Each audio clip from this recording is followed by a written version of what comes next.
This is the Rebound Tampa Bay podcast. I'm James Tully. As always, we are very happy to bring this to you ad-free. And for the next 20 minutes or so, I'm going to talk to a teacher in Hillsborough County here in the Tampa Bay area about all of the challenges this school year has brought with it. I wanted to find a teacher who taught both at-home students and students in the classroom at the same time. So virtually and in the classroom at the same time. I want her to paint a picture of what the classroom looks like and give us all an idea of how those students are learning despite these challenges. And really moving forward in the second half of the year, what are you going to do differently with the other teachers you've talked to? What kind of things are you going to apply to do differently for what's best for the students? And I'll tell you, the teacher I found most certainly seems to have the best interests of the students in mind. That includes coming in every day with a positive attitude, regardless of how challenging it is, and give off that impression to the kids, because if this teacher's feeling positive and happy and good about the experience, it just might rub off on the students. Here's my conversation. There's no doubt this has been a very unpredictable school year too. And Melissa DeCenzo with the Hillsborough County School District, she works at Bell Creek Academy. She teaches high schoolers all the way from 9th to 12th grade. Melissa, you're in the computer science realm. That's perfect for this year, isn't it? It's working out nicely for me, but still very challenging. That's why I want to have you on the Rebound podcast here, and we can talk about it, because you're reaching here the end of the first half of the year, and then you've got the second half coming up after the holidays. Just in a couple of words here off the top, describe what this year has been like for you, because you do teach both in person and virtually. Yeah. Across the board, it's been just a learning curve. We've been trying to overcome pretty much everything that you could possibly overcome in a half a season. So it's dealing with, how do you reach children that you can't see? How can you reach children that you cannot touch? How can you teach them? On top of that, how do we keep them safe from a global pandemic? Coming into the classroom, how do you keep some kind of normalcy? So it's been challenging across the board. How have you done with keeping the kids safe? How have you done with cases or whatever else going around the school with the kids that are coming in? We were actually very lucky. We, from the get-go, were told to be very cautious. We were told what kind of masks to wear and how to be safe with being clean, and how the classroom needed to your whole classroom management changes. So now as they come in, it's hand sanitizer, wipe. In my case, we have computers that are shared. So I've got them social distancing with computers in between each student. They come in, they have to wipe down their computer with wipes, disinfectant wipes. Then they're throwing those disinfectant wipes away and using hand sanitizer again. So this year, just the kids are really having to learn how to come into a classroom completely differently. And then from there, we have recently, just in the past week, had our first cases here at our school, and our administration handled it very well by being, of course, cautious of not to spread rumors of who it is and who's in contact, and to keep those students safe. But at the same time, we're also making sure that anybody they came in contact with sent home for a period of time. Now, with us being so close to break, they were told to stay home for 2 weeks, because I know CDC has been changing it to where it's 7 days, but we did ask them to stay home for 2 weeks, because then you're at break anyways. Yeah, exactly. That's, I guess, one little advantage that you have there in that case. But yeah, with the kids though that were infected, did they show any symptoms, or were they largely asymptomatic? Well, most of them, the few that did have it, actually came down with the symptoms during Thanksgiving break. So when we found out that they were positive, we just had to start tracing. So we actually haven't had any real symptoms on campus. It's just been, these are kids that have come in contact with those students who are positive. So it's so far been pretty good. This is Melissa DeCenzo, Hillsborough County School District. She teaches at Bell Creek Academy in the high school there, and she's handling 9th graders through 12th graders. She's on the Rebound Tampa Bay podcast. Gracious enough to give us some time. I know you're probably exhausted. I'm sure these weeks are a lot more exhausting for you, but I know you could just tell the viewers about what this year has been like. It's been so hard on teachers, and I thought we could just get into it. So tell me about like a typical day. What's the setup looking like in your room? How are you doing it? Melissa teaches computer science, so I'm sure you have a lot of good ideas how you're incorporating that, but you've got kids at home and you've got kids in the classroom. What's the setup like? How many of each? And what did you find to be most advantageous with it? We have really been we're setting up the classroom to have more space in between students. We've been about how many students do you have in the classroom at a time? I've had on the majority about 15. Mm-hmm.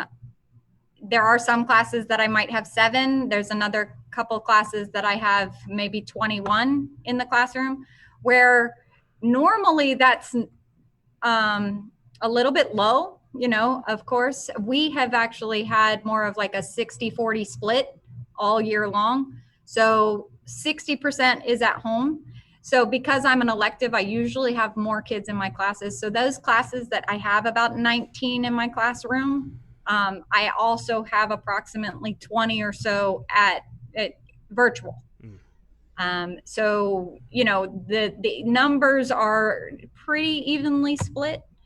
And in the classroom, it's just keeping everybody as separated as possible. Mm-hmm. And at home, it's keeping their attentions. It's keeping their attentions and keeping them on the screen. Yeah. Describe the disadvantages to teaching both in person and virtually. How do you handle it?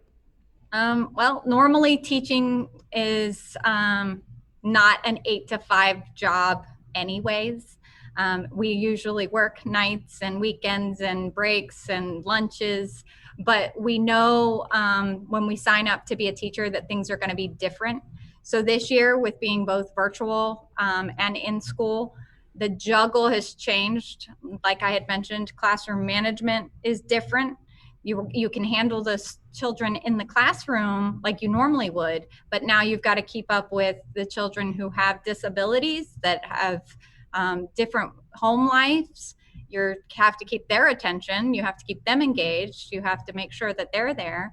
And that brings me to making a connection with the students. Because usually when I'm face-to-face with a student, I can make sure that I know who they are and what their personal life is like. And it's not just teaching them a curriculum, it's getting to know who they are as a person. And being at home, it's hard to do that. Your style of teaching is going to be different. We can't necessarily stand up in front of a classroom or walk around and connect with kids and do group work like we used to. So this year, even in class, you can't do group work because you're not supposed to be touching and using tangible items unless each student has their own. So as a game and sim teacher, I used to teach kids how to design games on a tangible level, like playing card games and breaking down board games. And you can't do that right now because the kids can't use the same pieces. Science classes are having the same kind of struggle. Labs can't be done unless you have the ability to do labs. So tell me about maybe some of the things that you guys have improved upon since the beginning of the year, things you figured out that work. I don't know what service you use to bring the kids in virtually. I know Microsoft Teams is a big one. Some schools are using Zoom. Either way, I'm sure you require the students to actually have their cameras on and be visible, right? That goes without saying. Well, we do require it, but how can you make them? That's the thing. That's where the problem is we can't be effective unless we see the student is there. And you can hear them if you ask them a question, but they are not as engaged. So I could have a classroom discussion going on and I could call on Johnny, Right. and Johnny's not responding, or where did Johnny go? And all I see is a little bubble, because we use Microsoft Teams. So Okay. you see a little bubble. Same idea for anyone listening. It's the same thing. You can either put your video on or off. Unfortunately, there's not like a setting from like a master host central area where you can just force someone's video to be on. You don't have it.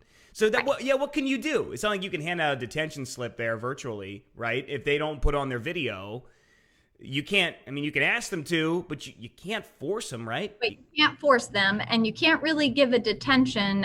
What you have is, and you also have those situations where, for whatever reason, even the parents don't want the video on, and maybe it makes the child feel uncomfortable. We've heard the excuses from one end to the other. And dealing with high schoolers, we have to hold the kids to an academic integrity as well. And it's almost impossible to do that because you can't see their screen.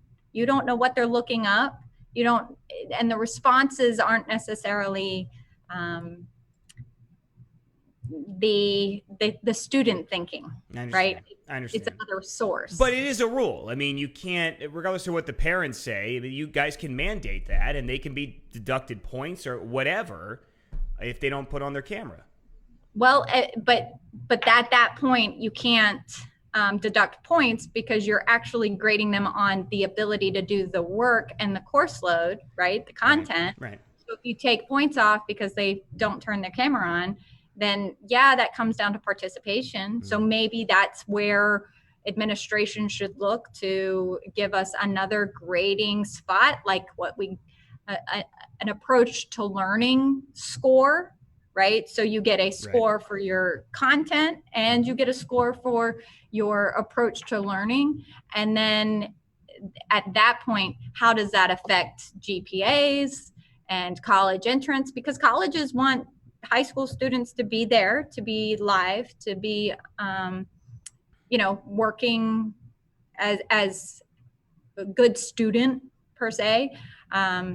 So maybe that's where we need to start leading our kids, is like a content grade, or maybe. Well, I do want to get your thoughts on where you see this going and some ways to improve upon it, or what you've seen based on your experiences. But again, we're talking to Melissa DeCenzo. She's with the Hillsborough County School District, a teacher there. How long have you been teaching, Melissa? 7 years. Okay. All right. So relatively, a pretty good amount of experience, since you never thought you'd be doing something like this. But we're talking about how Melissa has to teach both virtually and in-person students. And can you tell me about maybe how effective or ineffective it is for the kids themselves? On a personal note, I don't feel I can quantify how effective and ineffective it is as of yet. Since we're only halfway through the school year, we're still not quite there. Now we're getting data, we're looking at data, but we haven't even made it through the second quarter yet. So we're looking at, okay, where are the grades really falling? I get it. That's fair. I'll throw this one at you then. I mean, just based on what you're seeing, and these are all opinion based for you, but are the at-home students learning at the same rate, yes or no, than the kids that you have right in front of you? So I'm gonna tweak the question just a little bit, because when you say, are the at-home students learning at the same rate, we're teaching at the same rate, right? Because they're in the classroom, they're online, they're live. Okay. But students usually don't learn at different or they learn at different rates. That's fair. Right? So in a virtual setting, we are seeing, like, an opinion, it is an opinion, but based off of my scores alone, we are seeing that this situation is very concerning, because the students are showing that they're going to be more unsuccessful, and we are having, we're seeing a lot of holes. Do you plan to do anything differently with the second half of the year? And I speak to you, as in your classroom, but also as the group of teachers I'm sure that you work with and are exchanging ideas with. Any plans here when you start the next semester? I want to keep normalcy for children. They need routine. Students need routine. They expect and hope for those milestones. They expect and hope for those events that they have heard about as they've grown. So as a high school teacher, you've got seniors who want graduation, want prom, want some kind of way to remember their senior year and it not be on a camera. Yeah. We want in this kind of learning environment, the professionals need the help, right? So we have never taught this way. So we as a whole probably during break should come up with what's the next best thing for our kids to see where they're going to be in the next 6 months. Maybe, I know students are going to hate me for saying it, but maybe year-round schooling isn't going to be a bad thing, because this is where you have to change the norm. So that why year-round schooling, Melissa? Well, because you're seeing students they're not connecting with the teacher and understanding the curriculum as quickly, right? So you have, say I'm teaching a concept and I'm not reaching Johnny the same way I would if he was in the classroom, right? So you're going to have that extra time to fill in those spaces. I mean, we have to differentiate across the board with students who have disabilities and the just more time. Yeah, it just provides you more time. Yeah, right. Just in an effort to bring a little bit of levity to this, if I were in your shoes, a teacher, and I was trying to describe, what's going on, I would also use the name Johnny. I think for like the prototypical student, I would also say Johnny. Yeah. All right. So, do you have any challenging? Can we say that very, very challenging for you? Yes, very challenging. Yeah, you hanging in there okay? Oh yeah. Yeah, you don't. Yeah, you seem like your attitude. You coming on. You seem positive. You seem really, lots of smiles. You seem fine. Yeah. Well, it's the environment. Let me put it this way: you do not seem defeated. No, and I really feel that this year across the board, you're going to see a lot of changes in the people who want to teach. We're seeing a lot of people who are defeated, who are done and are checking out way ahead of time because they don't know how to handle this. And it's affecting their home life. And they're having different opportunities that are arising that they need to go and take care of their family. I personally am invested in my school. I love what I do. I love my students. And yeah, if I put on the happy face, one, I'm happy, but two, my students will see that. They'll feel that. They know that if I'm going to have a happy attitude, they can have a happy attitude and we can get through it. Some days always easier than others with that, but I understand completely where you're coming from. Melissa DeCenzo, she is with Hillsborough County School District, joining me here on the Rebound Tampa Bay podcast. I just thought it'd be a good idea to do a deep dive with the teacher about what the year has been like. Do you have any messages for parents, Melissa? Anything you'd like to, if I give you the floor here? I would say my biggest message to parents is to be patient with teachers. We have never been in a situation like this. On top of what we are normally required to do as a teacher, we want to keep the students safe from the virus. We want to continue to teach them all the things that they need to learn in the environment that they're in.